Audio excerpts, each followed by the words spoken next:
Hello, this is Top Stories on Viewer Television. I am Patient City. The operation by the Economic and Financial Crimes Commission to deter vote trading and other financial misconduct ahead of today's presidential and National Assembly elections may have begun paying dividends, with the interception in Lagos of the sum of 32.4 million suspect to be used for vote buying in Lagos.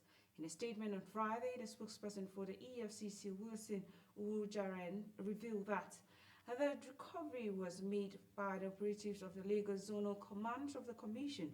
He noted that the suspects involved have been taken into custody for further questioning. Newsman reports that the EFCC chairman, Abdul Rashid Bauer, has implored all personnel of the Commission deployed for election monitoring duties to show courage and not give room for unscrupulous persons to undermine the integrity of the elections through financial inducement. The controller of Jigawa State Command of the Nigeria Immigration Service, Ahmed Bagari, has said that 700 permanent voters' cards were retrieved from foreigners based in the state. This was disclosed in a statement by the command's spokesperson, Nura Ibrahim. He stated that the recovery exercise was part of NIS efforts to ensure that no foreigner votes during the Saturday general elections. Items including PVC and national identity cards, which were recovered from the 700 foreigners, had been confiscated and handed over to the national headquarters of NIS in Abuja, while calling on the people of the state to follow guidelines for a successful, free, fair and credible election in the state. The statement stated further that the borders in the state have been closed. Now, the Economic Community of West African State has asked politicians to caution their supporters against inciting comments. He also asked Nigerians to be patriotic. In a statement made, the ECOWAS Commission commended the efforts of President Muhammadu Buhari and the Independent National Electoral Commission to ensure free, fair and credible elections. ECOWAS also advised political parties to accept the result when announced by INEC, while urging aggrieved parties to seek redress through laid down rules and regulations governing the electoral process. Still in the election, the Independent National Electoral Commission has advised Nigerians to vote for the candidate of their choice in today's general elections rather than staying at home and praying.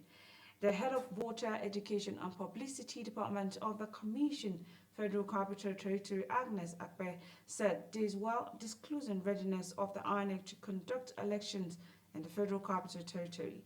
Akpe said that the distribution of sensitive materials began on February 23rd and the last batch was distributed to Abuja Municipal Area Council on February 2023. She said that the materials were brought to the 6th Area Council so that stakeholders such as the media, political parties and other agents could witness the distribution.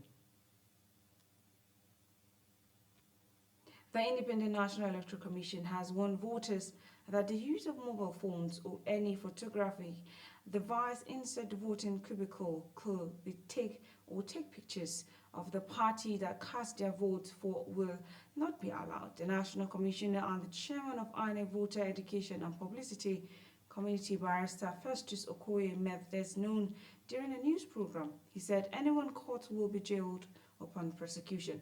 Officials of the ICPC, EFCC and security agency will be on hand to monitor and ensure that the law is in that respect is not violated.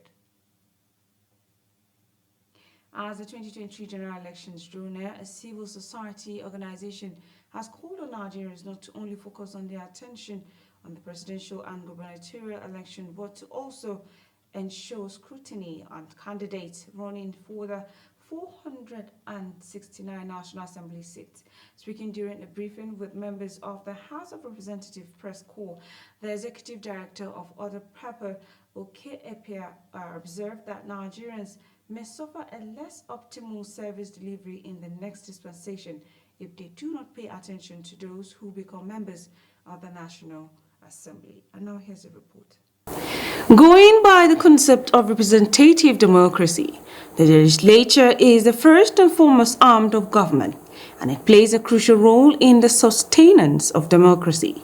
From 2011, 2015 and 2019 up to now 2023, there has been an increased appetite among the citizenry to participate in the electoral process.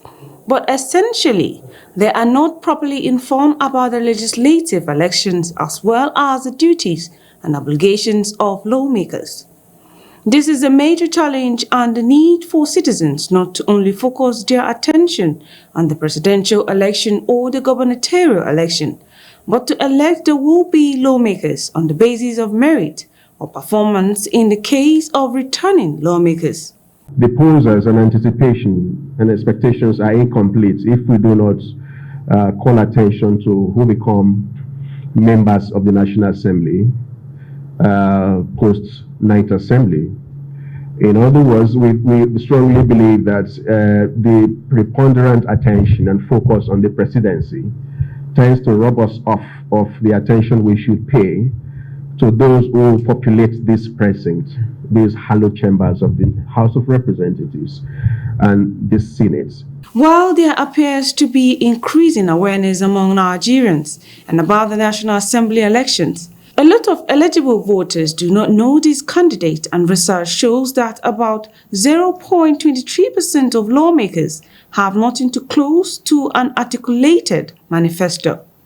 So if you have 404,000, over 4,000 legislative candidates, and just about 0.23% of them have anything close to a clear understanding of what the legislature does, what legislators do, and are able to articulate something that's okay, citizens can, inform citizenry can interact with, then we actually have a lot of work on our hands to do. Thursday, 23rd February 2023 being the official close of campaigns for the National Assembly election, Nigerians are encouraged to take advantage of the list released by the Independent National Electoral Commission, INEC, to scrutinize the candidates seeking their votes.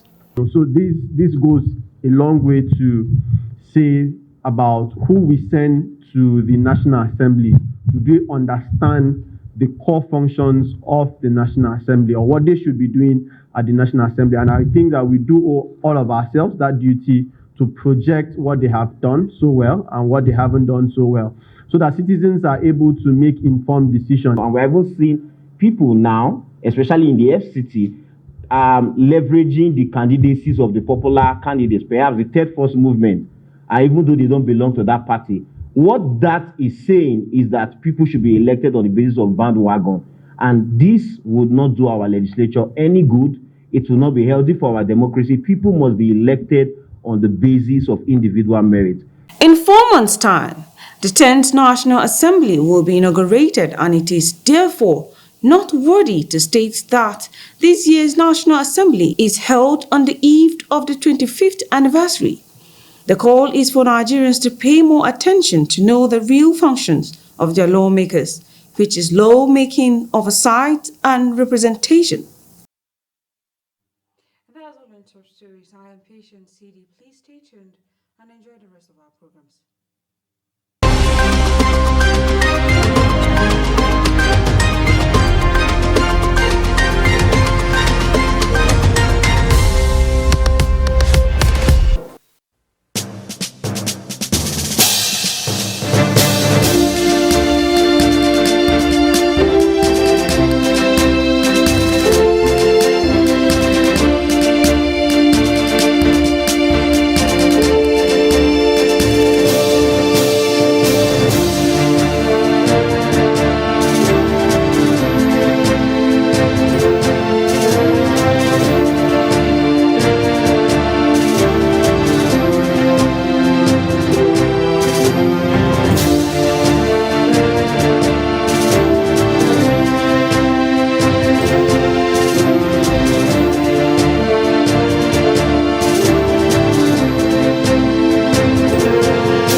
Thank you.